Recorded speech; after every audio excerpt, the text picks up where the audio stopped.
And that's Sanju. He slightly patronizingly told him he would be the next Dhoni. Years later, when I recall that remark, my friend Gautam Gambhir said, no. I actually met him when he was 14.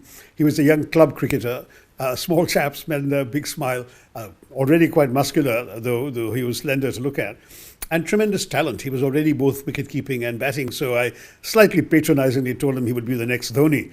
Years later, when I recall that remark, my friend Gautam Gambhir said, no. He doesn't have to be the next Dhoni. He will be the one and only Sanju Samson. And that's exactly what he's turned out to be. He's been a terrific success. Quiet, modest, unpretentious, a good and effective leader. He led Rajasthan Royals very effectively for many years. He is now going to be in CSK in the IPL. But more important, I think, is the stability and the anchoring that he brought to the order, the top of the order for India.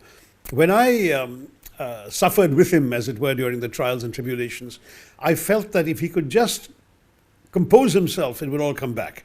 That core, that essence, and that talent was always there. And what I think I saw in his eyes in that match against Zimbabwe, the moment he began that match, I said, this guy isn't getting out today.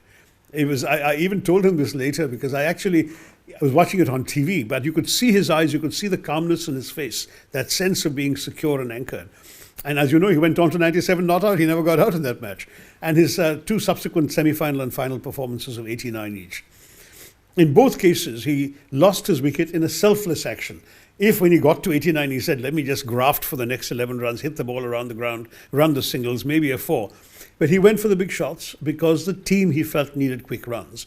And that's Sanju. He's selfless, he's talented, he's dedicated. And, he's had the knocks. He's really had a lot of bad luck too. I remember he scored a century in an ODI and got dropped after that. The next match after that we played in the ODI, he was not on the team, and his last innings had been a century against South Africa or somewhere.